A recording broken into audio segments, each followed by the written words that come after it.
İkinci Dünya Savaşı.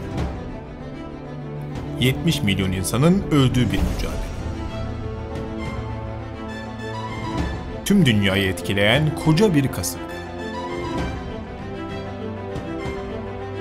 Arzuların tarumar ettiği onlarca ülke.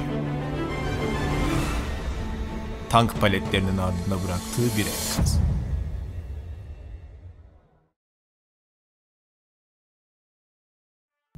Savaşın bittiği 1945 yılından itibaren Stalingrad Muharebeleri, Normandiya çıkarması ve Midway Savaşı gibi pek çok mücadele filmlere konu olmuş, nesilden nesile anlatılmıştı.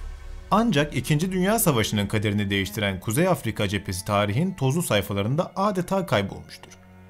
Hitler 1939'da başlatmış olduğu savaşta, kısa süre içinde başta Fransa olmak üzere Avrupa'da birçok yeri işgal etmişti. Üstün Alman orduları doğuda ve batıda ilerlemeye devam ederken, Haziran 1940 yılında faşist lider Mussolini önderliğinde İtalya, 2. Dünya Savaşı'na Almanya'nın yanında dahil oldu. Böylece savaş Afrika'ya doğru yayılım gösterecekti. İtalya'nın Afrika kıtasında birçok sömürgesi bulunuyordu. Başta zamanında Türklerden almış olduğu Libya olmak üzere Habeşistan olarak adlandırdığımız Eritre ve Somali ve Etiyopya civarında İtalyanların elindeydi. Mussolini ve Mihver devletlerin savaşı Afrika'ya taşıma sebepleri genel olarak Süveyş kanalı ve Orta Doğu petrolleriydi. Kuzey Afrika, müttefik devletlerin arka bahçesine çıkan kapıydı. Eğer Mısır alınırsa İngiltere'nin sömürgelerinden destek alması zorlaşacak, ardından Orta Doğu petrollerine ulaşılacak, oradan da Kafkaslar üzerinden Rusya arkasından sarılabilecekti. Bu amaçla İtalyanlar Mısır üzerine bir harekat yapmaya karar verdi. Hazırlıklarını tamamlatan İtalyanlar, 13 Eylül 1940'ta ellerinde tuttukları Sirenaica bölgesinden Mareşal Grazzini komutasındaki 7 tümen ve 300 tank ile Mısır'daki İngiliz kuvvetlerine taarruza geçti. Başta İngiliz gemileri Bingazi ve Tobruk'u bombalamış, kara kuvvetleri ise İtalyan sınırına ufak çaplı saldırılar yapmış olsa da sayıları yetersiz olduğu için çok direnç gösterememişlerdir. Britanya'nın 35 bin askerine karşı 150 binden fazla askeriyle saldıran General Grazzini, 16 Eylül'de Sidi Barani'yi ele geçirdi. Burada bekleyip savunma hatları kurmaya başlayan İtalyan kuvvetleri, Mısır sınırından içeriye ancak 100 kilometre kadar girebilmişti. İngiliz General Archibald Wavell, İtalyanları Süveyş kanalına dahi yaklaşmadan durdurmuştu. İtalyan kuvvetleri yakıt, içecek ve yiyecek ikmali yaptığından fazla ilerleyemiyordu. Tam 2 ay boyunca da organize olmak için uğraştılar. Bu kadar fazla zamanın kaybedilmesi İngilizlere yaramıştı. İtalyanların tamamlayamadıkları organizasyonları onlar kısa sürede tamamlayıp sayıca az olmalarına rağmen saldırıya geçme kararı aldılar.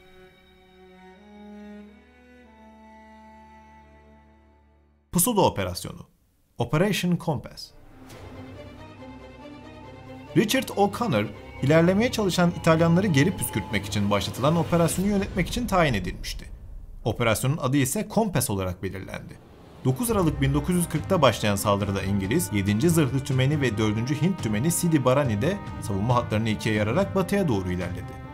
10 Aralık günü Hintli piyadeler, İngiliz donanmasının top desteğiyle Sidi Barani'yi ele geçirdi. 38 bin İtalyan askeri esir alındı. Vakit kaybetmeyen İngilizler, Halfaya geçitlerine, Sidi Ömer mevkiine ve Sollum kentine gelmişlerdi. İtalyanlar direnmek yerine kısa bir çatışmadan sonra kaçıp Bardia savunma hatlarına gidiyorlardı. 16 Aralık'ta Sollum'u alan müttefik kuvvetleri vitesi bir tık daha arttırmıştı. Yorulan Hint birliği yerine Avustralya ve Yeni Zelanda sömürülerinden askerler getiren İngilizler kan tazeleyerek saldırı kapasitelerini arttırıyordu. 1941'in ilk günlerinde Bardia'ya yönelen İngiliz zırhlı birlikleri İtalyan güçlerini birbirinden ayırıp Bardia'yı kuşatmayı başardı. Bardia'da yapılan kanlı çarpışmalar sonucunda 5 Ocak günü İngiliz ve Avustralyalı askerler şehirleri geçirmeyi başardı. 42 bin İtalyan esir düştü. 130 tank ve 250 civarında top İngilizlerin ganimeti olmuştu. İtalyan kuvvetlerinin direnci çok düşüktü ve kuşatıldıkları an tüfeklerini kullanmak yerine kısa süreli çarpışmalardan sonra beyaz bayrak çekiyorlardı. İngiliz zırhlı birlikleri bu sefer de Tobruk civarında rakibi böldüler ve kuşattılar. Genel olarak operasyon sırasında bu taktiği kullanıyorlar. Zırhlı birlikler ve uçaklarla rakibi lokmalara ayırıyorlar, ardından gelen piyade ve top desteğiyle o lokmaları bir bir ağızlarına atıyorlar. 22 Ocak günü Tobruk'ta Britanya güçlerinin eline geçti. Bunlar olurken İngiliz ve İtalyanlar arasındaki rekabet Doğu Afrika'da devam ediyordu. Matilda tanklarının önünden kaçan İtalyanlar neye uğradığını şaşırmıştı. İngilizler ise yollarına devam ettiler. İngiliz ve Avusturyalı piyade birlikleri sahil tarafından ilerlerken zırhlı birlikler de İtalyanların önüne çıkmak için çöl tarafından harekete geçti. 5 Şubat'ta Bedafom, 6 Şubat'ta Bingazi düşmüştü.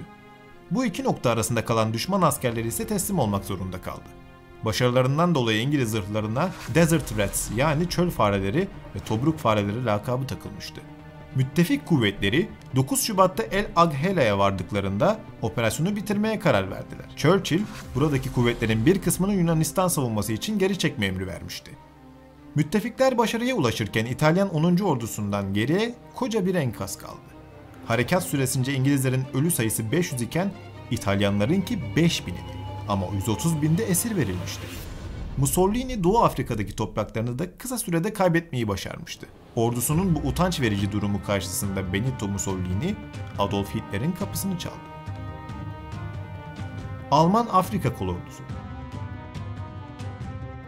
Hitler saldırmazlık paktı imzaladığı Sovyetler Birliği'ni ele geçirme gibi bir niyet beslediğinden Almanların dikkati Kuzey Afrika'nın çölleri üzerine değil de Sovyet Rusya'nın uçsuz bucaksız ovalarına yoğunlaşmıştı. Fakat Hitler müttefiki Mussolini'yi kırmak istemediğinden ve çölü güzel bir propaganda aracı olarak düşündüğünden bölgeye asker yollamaya karar verdi. Mussolini ve General Grazi'nin başarısızlığını temizlemek için oluşturulan kolordunun başına başarılı ama itaatkar olmayan Erwin Rommel'i tayin etti. Rommel 1891'de doğmuş, 1. Dünya Savaşı'ndan İtalyanları Alp dağlarında mağlup etmiş yetenekli bir askerdi. Rommel, Afrika'ya gönderilmeden önce Fransa'da da savaşmaktaydı. 7. Zırhlı Birliği komuta eden Rommel, birliğin sayıca ve mühimmat bakımından yetersiz olduğunu bilmesine rağmen emirlere karşı gelmiş ve kendilerininkinden üstün, yeni modernize edilmiş Renault tankları kullanan Fransızlara karşı taarruza geçmişti. Hızlı karar alma becerisi, ön cephede askerleriyle birlikte savaşması ve tarihte görülmemiş sıra dışı taktikler uygulaması Rommel'in birliğine zaferi getirdi. Rommel'in birliği o kadar hızlıydı ki Alman cephe hattı bir süre birliğin nerede olduğunu bulamamış ve bundan dolayı 7. Tümen Hayalet Birlik olarak anılmaya başlamıştı. Birlik 16 Mayıs 1940'ta taarruza geçerek 10.000 Fransız askerini esir aldı. Fransızların kayıpları 20.000 kişiyi aşarken Rommel ise sadece 36 askerini kaybetmişti.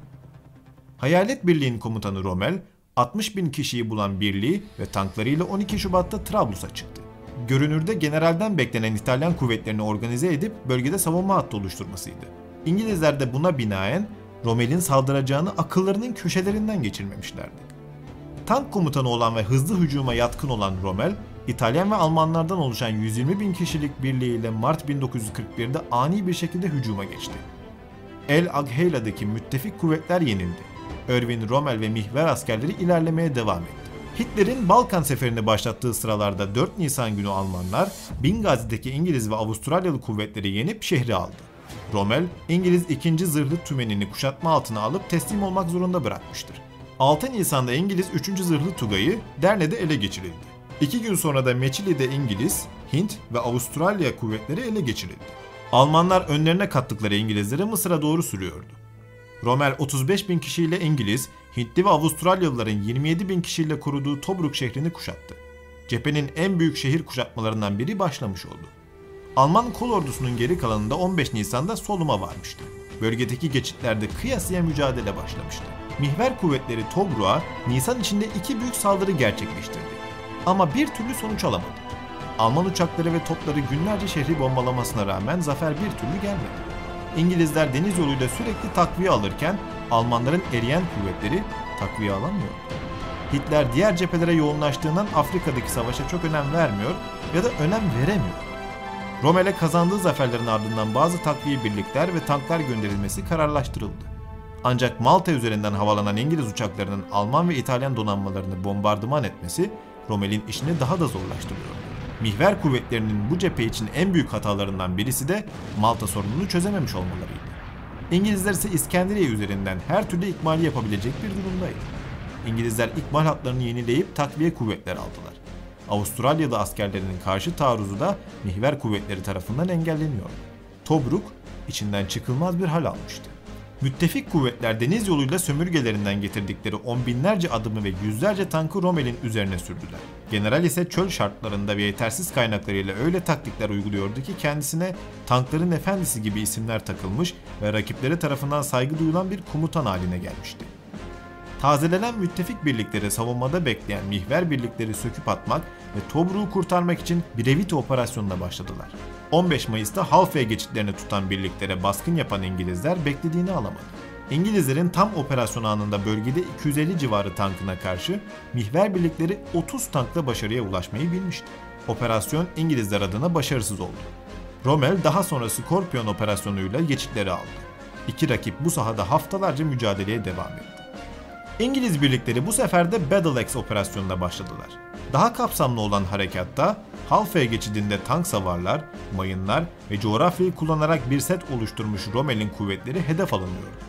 15 Haziran'da başlayan operasyonda İngilizler Halfaya geçidine ve Rommel'in merkezdeki garnizonuna saldırdı. Taarruz İngilizler açısından başarısız oldu. Harekatın 3. günü başlarken Rommel tüm birliklerini İngilizlerin geri çekilme hattını tutmak amacıyla Halfaya geçidinin yanından ileri sürecektir. Bu tırpan hareketi durdurulamayınca İngilizler geri çekilmek zorunda kalırlar. Halfaya geçitleri ise iki ordu tarafından da cehennem geçitleri olarak anılmaya başlar. Haçlı Operasyonu. İngilizlerin bu iki saldırıda da bozguna uğramasının belli başlı nedenleri vardı. Rommel yeni taktikler geliştirmişti. 82 milimetrelik anti-tank toplarını toprağa gömdürmüş, İngiliz tanklarının dikkatini belli bir noktaya çekerek İngilizleri gafil avlamıştı. Çöl tilkisi sadece bununla da kalmamış, tankların arkasına teller taktırarak oluşturduğu toz bulutlarıyla İngilizleri şaşkına çevirmiş, İngilizler büyük bir birliğin kendilerine saldırdığını düşünmüş ve pek çoğu savaş alanından geri çekilmiştir. Bu tarz savaşlarda ordular 4 şeye ihtiyaç duyar. Elbette su, yiyecek, yakıt ve destek. Yani kendini yenileyebilme. Hele hele çölde ve ana vatandan uzakta savaşıyorsanız bunlardan daha fazlasına ihtiyacınız vardır. Rommel'in bunların arasından hiç alamadığı destekti. Bir türlü yardım kuvvetleri gelmiyordu. İngiliz tarafı ise tekrardan yapılanmaya gitmişti. Ordu komutanları değişmiş, sömürgelerden gelen yeni birliklere 8. Ordu tertip edilmişti. Bu yenilenen ordu ise Crusader operasyonuyla Almanları yenme çabasına girecekti. İngilizler Crusader harekatına 770 tank sevk etmişlerdir. Rommel'in elinde ise 174 Alman tankı ve eski model etkisiz 145 İtalyan tankı vardır.